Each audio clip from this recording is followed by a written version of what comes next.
Hello, कैसे हैं आप लोग? आई होप कि आप लोग अच्छे होंगे। आपकी जो स्टडी चल रही है बहुत ही बेहतरीन चल रही है। तो आज के क्लास में बात करने वाले हैं क्लास 12th के हिंदी के तमाम क्वेश्चन जो आपके एग्जाम में आता है, ठीक है? तो आप लोग अच्छे तरीका से एक-एक क्वेश्चन को देखिएगा, क्योंकि एक-एक प्रश्न आपके बीच हम चुन कर लाए हुए हैं। तो आप लोग अच्छे तरीका से देखिएगा और जहाँ ना बुझाए ना, वहाँ कमेंट करने का प्रयास जरूर कीजिएगा, ठीक है ना? तो चलिए बिना टाइम गवाए क्वेश्चन की तरफ बढ़ते हैं। इससे पहले क्लास को लाइक नहीं किया तो क्लास को लाइक कर लेंगे और चैनल को सब्सक्राइब कर लेंगे, ठीक है? और एक-एक क्वेश्चन को जो है काफ़ी ज़्यादा अच्छे तरीका से देखने का प्रयास कीजिएगा, क्योंकि एक-एक प्रश्न आपके बीच चुन-चुन कर लाए हुए हैं जो आपके एग्जाम में 100% आएगा, ठीक है? कहा जा रहा है गुलेरी जी संस्कृत विभाग के अध्यक्ष कब बने थे? मतलब चंद्रशेखर शर्मा गुलेरी संस्कृत विभाग के अध्यक्ष कब बने थे? तो याद रखिएगा 1916 ईस्वी में बने थे। लेकिन आपके मन में डाउट हो रहा होगा 1915। देखिए मेरे भाई, उसने कहा था कहानी जो है ना 1915 ईस्वी में प्रकाशित हुई थी, आप याद रखिएगा, ठीक है? मैं जितना साइड से क्वेश्चन बतलाऊंगा उस क्वेश्चन को भी आप लोग अच्छे तरीका से देखिएगा, ठीक है? चलिए, 2 नंबर क्वेश्चन में कहा जा रहा है कि चंद्रशेखर शर्मा गुलेरी मूल निवास स्थान कहाँ है? जल्दी से बतला दीजिए, गुलेरी जी का मूल निवास स्थान कहाँ पर है?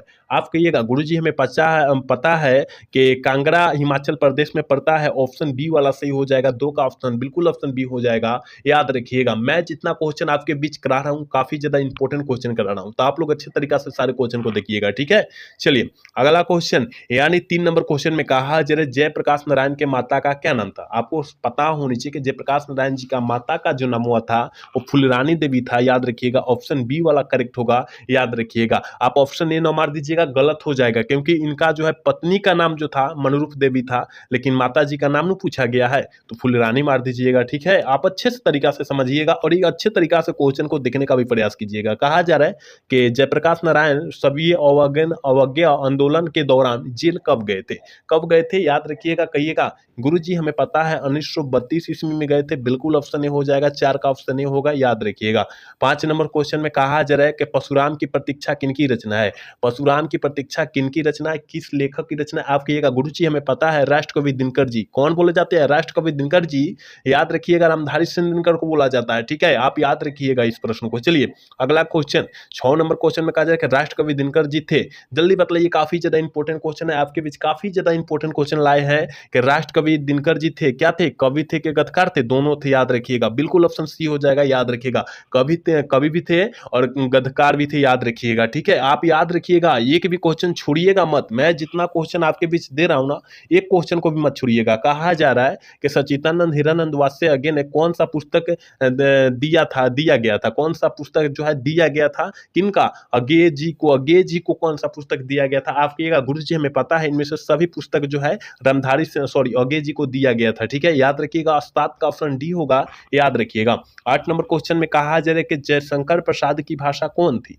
जयशंकर प्रसाद की भाषा जो थी कौन थी? आप कहिएगा गुरुजी हमें पता है खड़ी बोली जो थी जयशंकर प्रसाद जी की भाषा थी। बिल्कुल ऑप्शन सी हो जाएगा। 8 का ऑप्शन सी होगा। याद रखिएगा, मैं जितना क्वेश्चन करा रहा हूँ काफी ज्यादा इंपॉर्टेंट क्वेश्चन है, ठीक है? आप सारे क्वेश्चन को अच्छे तरीका से समझने का प्रयास करेंगे मेरे भाई, ठीक है? चलिए, अगला क्वेश्चन 9 नंबर क्वेश्चन कर रहे कि हेनरी लोपेज कहाँ के रहने वाले थे? हेनरी लोपेज कहाँ के रहने वाले थे? आप कहिएगा कि सर अफ्रीका, कांगो में पड़ता है अफ्रीका, ठीक है ना?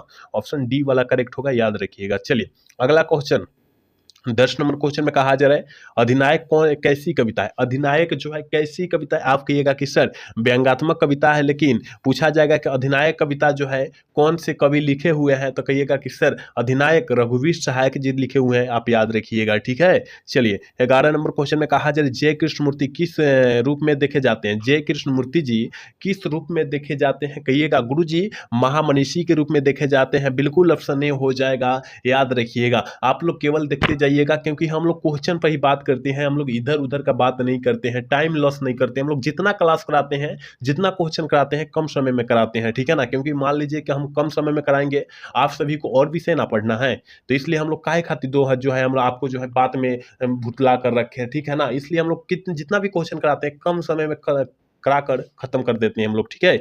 आप लोग ध्यान दीजिएगा बातों पर सारे। चलिए, कहा जरा नामवर सिंह किस पत्रिका के संपादक रहे थे?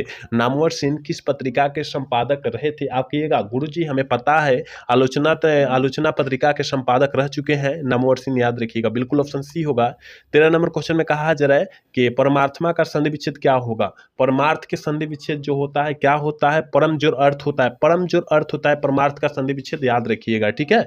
चलिए, 14 नंबर क्वेश्चन में कहा कहा जा रहा है कि दुर्गम शब्द का विलोम शब्द क्या होगा। दुर्गम शब्द का विलोम शब्द जो होगा वो क्या होगा, कहिएगा कि सुगम। बिल्कुल ऑप्शन बी होगा 14 का, याद रखिएगा मेरे दोस्त। चलिए अगला क्वेश्चन, यानी 15 नंबर क्वेश्चन में कहा जा रहा है कि अनुकूल शब्द का विलोम शब्द क्या होगा। आप कहिएगा गुरुजी हमें पता है अनुकूल का प्रतिकूल होता है, बिल्कुल 15 का ऑप्शन ए होगा, याद रखिएगा, ठीक है ना। चलिए 16 नंबर क्वेश्चन की तरफ बात करते हैं। कहा जा रहा है कि आंखों का तारा होना मुहावरा का अर्थ क्या होता है। जल्दी से इसका आंसर बतलाइएगा, सारे बच्चे को आंसर पता होनी चाहिए। इसका आंसर जो है सारे बच्चे को पता होनी चाहिए कि आंखों का तारा होना मुहावरा का अर्थ जो होता है वो क्या होता है। कहिएगा गुरुजी बहुत ही प्यारा होना, तो बहुत ही प्यारा नहीं दिया है लेकिन प्रिय होना दिया है ना, ऑप्शन सी हो जाएगा 16 का, याद रखिएगा, ठीक है। चलिए 17 नंबर क्वेश्चन का है कि कान कटना मुहावरा का अर्थ क्या होता है। कान कटना मुहावरा का अर्थ जो होता है, याद रखिएगा, चतुर होना। क्या होता है, चतुर होना, बिल्कुल ऑप्शन बी होगा, याद रखिएगा, ठीक है। जितने बच्चे अब इन क्लास को देख रहे हैं प्लीज मेरे भाई आप लोग क्लास को लाइक कर लीजिए, क्योंकि आप सभी के लिए हम लोग इतना मेहनत करते हैं लेकिन आप लोग जो है क्लास को लाइक नहीं करते हैं, ठीक है ना। प्लीज आप लोग क्लास को लाइक कर लीजिए, सारे बच्चे जितने बच्चे देख रहे हैं ना क्लास को लाइक कर लीजिए, ठीक है। चलिए 18 नंबर क्वेश्चन में कहा जा रहा है नगर शब्द का विशेषण क्या होगा। आप सभी को पता होनी चाहिए मेरे दोस्त कि नगर का विशेषण जो होता है नागरिक होता है, बिल्कुल ऑप्शन बी होगा 18 का, याद रखिएगा, ठीक है। चलिए 19 नंबर क्वेश्चन में कहा जा रहा है भारत का विशेषण क्या होगा। भारत का विशेषण जो होता है भारतीय होता है। समाज का विशेषण पूछेगा सामाजिक मारिएगा, इतिहास का पूछेगा ऐतिहासिक मारिएगा। आप सारे क्वेश्चन याद रखिएगा जितना साइड से बतलाया जा रहा है, ठीक है। चलिए 20 नंबर क्वेश्चन में कहा जा रहा है जीव जंतु में कौन सा समास है। जहां बीच में हाइफन देखिएगा, इस तरह का डंडा जहां देखिएगा ना वहां द्वंद्व समास मार दीजिएगा, ठीक है ना, याद रखिएगा। जहां बीच में डंडा वहां द्वंद्व समास, याद रखिएगा, ठीक है। ये ट्रिक है, रामबाण ट्रिक है, याद रखिएगा मेरे भाई। चलिए अगला क्वेश्चन 21 नंबर क्वेश्चन कहते हैं कि नीलांबर में कौन सा समास है। नीलांबर, जिसका नीला है अंबर, जिसका नीला है अंबर नीलांबर कहते हैं। कर्मधारय समास होता है। देखिए कर्मधारी लिखा गया है लेकिन कर्मधारय समास होता है, ठीक है ना। कर्मधारय, कर्मधारय लिखने आता है, कर्म धारे, ठीक है ना, धारय समास, याद रखिएगा। कर्मधारी लिखा गया है, ठीक है ना, तो आप लोग याद रखिएगा कर्मधारय समास होता है, इसमें आप याद रखने का प्रयास कीजिएगा, ठीक है। नीलगाय आ जाए, नीलकंठ आ जाए, है ना, इसमें सब कर्मधारय समास होता है। कहा जा रहा है भर पेट में कौन सा समास है। देखिए भर, भर अलग हो गया, पेट अलग हो गया, इसका मतलब इसमें क्या, इसमें जो है उपसर्ग छुपा है ना, और जहां उपसर्ग दिखाई दे देगा वहां तक तो अभी भाव समास मार देंगे, बिल्कुल ऑप्शन 22 का बी हो जाएगा, याद रखिएगा, ठीक है। जहां अगर तुमको क्या दिखाई दे दे, उपसर्ग दिखाई दे, वहां अव्ययी भाव समास हो जाएगा, याद रखना है। चलिए कहा जा रहा है चीरी मार में कौन सा समास है। चीरी को मारने वाला चीरी मार कहलाता है। चीरी को मारने वाला जहां कारक का चिन्ह दिखाई दे दे वहां तत्पुरुष समास हो जाएगा, बिल्कुल ऑप्शन ए हो जाएगा 23 का, याद रखिएगा। 24 नंबर क्वेश्चन में कहा जा रहा है सभा शब्द कौन सा लिंग है। सभा, देखिए सभा एक दो आदमी से नहीं लगता है, दो तीन आदमी से नहीं लगता है, कम से कम वहां पर 20 25 30 40 50 60 70 80 इस तरह का लोग होगा तभी सभा लगेगा, और सभा लगी है इसका मतलब स्त्रीलिंग रूप है, याद रखिएगा, बिल्कुल ऑप्शन ए हो जाएगा, याद रखना है। 25 नंबर क्वेश्चन कर रहा है कि जल शब्द में कौन सा लिंग है। जल जो है हम लोग जल पीते हैं, जल मतलब क्या होता है, पानी होता है, और पानी हम लोग पीते हैं तो क्या है, स्त्रीलिंग रूप है, याद रखिएगा। 25 का ऑप्शन करेक्ट ये होगा, याद रखिएगा। 26 नंबर क्वेश्चन में कहा जा रहा है ईमान शब्द में कौन सा उपसर्ग है। ईमान शब्द में कौन सा उपसर्ग है, कहिएगा गुरुजी ई जो है ना, ई जो है क्या है, उपसर्ग है, मतलब ऑप्शन ए वाला सही हो जाएगा। 26 का करेक्ट ऑप्शन ए होगा, याद रखिएगा। 27 नंबर क्वेश्चन करेगा प्रकाशित शब्द में कौन प्रत्यय है। प्रकाश जोड़ इत, प्रकाश जोड़ इत प्रकाशित होता है ना, तो याद रखिएगा इसमें जो हो जाएगा ऑप्शन ए हो जाएगा, क्योंकि प्रत्यय जो होता है लास्ट वाला होता है और उपसर्ग जो होता है पहले वाला होता है, ठीक है। चलिए अगला क्वेश्चन 28 नंबर क्वेश्चन करेंगे पंकिल शब्द में प्रत्यय। पंक जोड़ इल, पंक जोड़ इल मतलब पंकिल होता है। देखिए दो पंक, पंक जोड़ ई अल इल, पंकिल मतलब क्या होता है, पंकिले होता है, यानी ऑप्शन डी वाला सही हो जाएगा, याद रखिएगा। चलिए अगला क्वेश्चन करें, कह रहे हैं कि काल कितने भेद होते हैं, काल के कितने प्रकार होते हैं या कितने भेद होते हैं, कहिएगा गुरुजी काल जो है 3 प्रकार को होते हैं, आप सभी को पता होगा, वर्तमान काल, भविष्य काल, भूतकाल, पता है ना, 3 प्रकार का मार दीजिए आंख मूंद कर, ठीक है, याद रखिएगा। चलिए 30 नंबर क्वेश्चन कहा जा रहा है हमेशा रहने वाला एक शब्द होगा। हमेशा रहने वाले के लिए एक शब्द जो होता है वो क्या होता है? क्या होता है? शासंत होता है, बिल्कुल ऑप्शन ए हो जाएगा, याद रखिएगा आप। चलिए 31 नंबर क्वेश्चन में कहा जा रहा है जो सब कुछ जानता हो उससे क्या कहते हैं? उसके लिए एक शब्द है, उसके लिए एक शब्द क्या होगा? सर्वज्ञ होगा, ठीक है ना, सर्वज्ञ होगा, बिल्कुल 31 का ऑप्शन बी होगा, याद रखिएगा। 32 नंबर क्वेश्चन में कहा जा रहा है ईश्वर पर विश्वास रखने वाले के लिए एक शब्द क्या होगा? ईश्वर पर विश्वास रखने वाले के लिए क्या होगा? विश्वास रखता है उसे हम लोग क्या कहते हैं? कहिएगा कि सर उसे हम लोग क्या कहेंगे? आस्तिक कहते हैं। जो भी ईश्वर पर विश्वास नहीं करता है उसे हम लोग नास्तिक कहते हैं, आप याद रखिएगा, ठीक है। जो ईश्वर पर विश्वास रखता है आस्तिक, और जो नहीं रखता है नास्तिक, याद रखिएगा आप, ठीक है। चलिए 33 नंबर क्वेश्चन में कहा जा रहा है कि बालकृष्ण भट्ट की रचना बातचीत साहित्य की कौन सी विधा है? बालकृष्ण भट्ट की, कह रहा है ना, बालकृष्ण भट्ट की कौन सी विधा है? आप कहिएगा कि सर ललित निबंध, बिल्कुल ऑप्शन डी में दिया है, ऑप्शन डी वाला सही हो जाएगा, ठीक है। 33 का ऑप्शन डी होगा, याद रखिएगा। जितने बच्चे अब इन क्लास को देख रहे हैं और क्लास को लाइक नहीं किए ना, सारे बच्चे क्लास को लाइक कर लेंगे मेरे भाई, ठीक है। चलिए अगला क्वेश्चन 34 नंबर क्वेश्चन में कहा जा रहा है कि प्रकार करे कि जयशंकर प्रसाद को कौन सा पुरस्कार मिला था? जयशंकर प्रसाद हम बोल रहे हैं, जयप्रकाश नारायण ना है, जयप्रकाश नारायण को कौन सा पुरस्कार मिला था? जल्दी से बतला दीजिए, इसका आंसर क्या हो जाएगा? कहिएगा कि सर भारत रत्न और मैग्सेसे सम्मान दिया गया था, याद रखिएगा, ऑप्शन डी हो जाएगा। पूछा जाएगा भारत रत्न पुरस्कार कब दिया गया था? 1999 ईस्वी में दिया गया था, और मैग्सेसे सम्मान जो है 1965 ईस्वी में दिया गया था, आप याद रखिएगा, ठीक है, दोनों याद रखिएगा। चलिए 35 नंबर क्वेश्चन कह रहे हैं मलिक मोहम्मद जायसी जी के पिता कौन थे? जायसी जी यानी मलिक मोहम्मद जायसी जी के पिता कौन थे? आप कहिएगा गुरुजी हमें पता है मलिक शेख ममेरज थे, ऑप्शन ए वाला सही होगा, 35 का ऑप्शन करेक्ट होगा, याद रखिएगा। 36 नंबर क्वेश्चन करें आखिरी कलाम के रचयिता कौन है? आखिरी कलाम के रचयिता कौन है? आप कहिएगा सर हमें पता है मलिक मोहम्मद जायसी जी है, बिल्कुल ऑप्शन सी होगा, याद रखिएगा। 37 नंबर क्वेश्चन आपके स्क्रीन पर मौजूद है मेरे प्यारे छात्रों। कहा जा रहा है कि तुलसी दास के घर का परित्याग किस कारणवश किया गया था? किस कारण वर्ष किया गया? पटनी के फटकारने के कारण किया गया था, बिल्कुल ऑप्शन बी हो जाएगा, याद रखिएगा। यहाँ 38 नंबर क्वेश्चन में कहा जा रहा है कि भूषण की भाषा कौन थी? भूषण जी की भाषा जो थी वो कौन भाषा में बोले थे या लिख रहे थे अपना बुक? कहिएगा कि सर ब्रज भाषा, बिल्कुल ऑप्शन ए होगा, याद रखिएगा। 39 नंबर क्वेश्चन में कहा जा रहा है मेरे प्यारे छात्रों कि चंद्रगुप्त नाटक के नाटककार कौन है? चंद्रगुप्त नाटक के नाटककार कौन है? आप कहिएगा सर जयशंकर प्रसाद, बिल्कुल ऑप्शन 39 का ये होगा, याद रखिएगा। अगला क्वेश्चन 40 नंबर क्वेश्चन में कहा जा रहा है निम्न में से गजानन माधव मुक्तिबोध की रचना कौन है?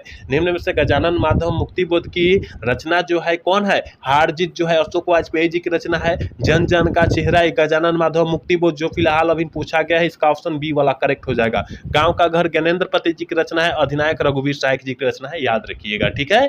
41 नंबर क्वेश्चन में कहा जा रहा है दूध शब्द कौन सा संज्ञा है? देखिए दूध हम लोग मापते हैं, तौलते हैं, मतलब किसी को हम लोग तौल कर देते हैं ना कि मेरे को भाई 1 लीटर दूध दो, किलो तो नहीं करते हैं, मतलब किलो मतलब वही होता है ना, लेकिन पानी जो है, दूध जो है लीटर में जोखा जाता है, तेल जो है लीटर में जोखा जाता है, सारे बच्चे को पता है, ठीक है। तो हम कहते हैं कि भाई हमको 1 लीटर दूध दो, यानी मापा तौला का बोध हो रहा है, और जहां मापा तौला का बोध होगा वहां द्रव्यमान वाचक संज्ञा हो जाएगा, बिल्कुल 41 का सी होगा, याद रखिएगा, ठीक है। चलिए कहा जरा मित्रता, देखिए मित्रता जहां लगाव का बोध होता है ना, मित्रता, मित्रता मतलब क्या होता है? दोस्त होता है ना, दोस्ताना होता है, दोस्त होता है। आप कहिएगा मित्रता, मित्रता में कौन सा शब्द है, कौन सा संज्ञा है? आप कहिएगा मित्रता, तो हम कहेंगे भाई हम आपसे लगाव है तभी ना मित्रता कह रहे हैं, हमसे लगाव है तब हमारा क्लास आप लोग देख रहे हैं, है ना। तो इसलिए मतलब ये जो हो जाएगा भाववाचक संज्ञा के अंतर्गत आ जाएगा, बिल्कुल ऑप्शन बी होगा, याद रखिएगा। 43 नंबर क्वेश्चन में कहा जा रहा है आयात का विलोम शब्द जो होता है वो क्या होता है? निर्यात होता है, बिल्कुल ऑप्शन 43 का सी होगा, याद रखिएगा, ठीक है। 44 नंबर क्वेश्चन कहा जा रहा है 3 बज गया, 4 बज गया, 11 बज गए, पाठ की पंक्ति है, पाठ की पंक्ति जो है कौन है? रोज पाठ की पंक्ति है, ठीक है ना, क्योंकि माँ टाइम देख रही है 3 बज गया, 4 बज गया, 5 बज गया, 11 बज गया, अभी तक मेरा बेटवा नहीं आया है ना, तो रोज पाठ से संबंधित है, याद रखिएगा। चलिए 45 नंबर क्वेश्चन कहा जा रहा है केवल कष्ट सहकर ही देश की सेवा की जा सकती है। किस पाठ की उन्नति है? देखिए, केवल कष्ट सहकर, ये जो है भगत सिंह बोले थे, ठीक है ना, ये भगत सिंह बोले थे। तो भगत सिंह के पाठ कौन है? तो एक लेख और एक पत्र जो है भगत सिंह की पाठ है, लिखा हुआ पाठ है, याद रखिएगा। बिल्कुल ऑप्शन सी होगा, याद रखिएगा। 46 नंबर क्वेश्चन करें, परंपराशील नाटक किसने लिखा है? परंपराशील नाटक जो है किसने लिखा है? जगदीश चंद्र माथुर ने लिखे हैं, बिल्कुल ऑप्शन ए हो जाएगा। 46 का ऑप्शन ए होगा, याद रखिएगा। 47 नंबर क्वेश्चन में कहा जा रहा है, मोहन राकेश का जन्म कब हुआ था? मोहन राकेश का जन्म जो हुआ था कब हुआ था कहिएगा? सर, मोहन राकेश 1925 को हुआ था, याद रखिएगा। ऑप्शन सी वाला सही होगा 47 का, ठीक है। 48 नंबर क्वेश्चन में कहा जा रहा है, मेरे प्यारे छात्रों के तिरंगा शब्द में कौन सा समास है? तिरंगा तीन रंग वाला, तीन रंग वाला, याद रखिएगा, तीन रंग वाला, ठीक है ना। तीन रंग वाला मतलब तिरंगा हम लोग बोलते हैं ना, अपना जो है तिरंगा तीन रंग वाला होता है, इसका मतलब तीन जो है संख्या है, संख्या के लिए द्विगु समास हो जाएगा, बिल्कुल ऑप्शन सी होगा, याद रखिएगा। 49 नंबर क्वेश्चन कर रहे कि ज्ञानोदय में संधि विच्छेद क्या होगा? ज्ञानोदय में संधि विच्छेद ज्ञान जोड़ उदय, ज्ञान जोड़ उदय, ज्ञानोदय होता है, बिल्कुल ऑप्शन सी में दिया है, ऑप्शन सी वाला सही होगा, ठीक है। आज के क्लास के लास्ट क्वेश्चन 50 नंबर क्वेश्चन करें कि सूरदास की दीक्षा गुरु कौन थे? सूरदास के दीक्षा गुरु कौन थे? याद रखिएगा, कौन थे? महाप्रभु वरदाचार्य थे, बिल्कुल ऑप्शन सी हो जाएगा 50 का, याद रखिएगा। तो हमने हिंदी का 50 क्वेश्चन, बहुत ही मस्त क्वेश्चन आपके बीच कराया है, तो आप लोग अच्छे से याद कर लीजिएगा, और जहां ना बुझाया होगा ना वहां पूछने का प्रयास कीजिएगा, लेकिन बुझा गया होगा मेरे भाई, मैं बतलाऊं ऐसा हो नहीं सकता, आपको समझ में आना चाहिए तो आना चाहिए, ठीक है ना। तो आज का क्लास जो है कैसा लगा? अगर अच्छा लगा होगा तो चैनल को सब्सक्राइब और वीडियो को लाइक करना भूलिएगा। मिलेंगे अगले सेशन में। जय हिंद, जय भारत, टाटा, बाय बाय।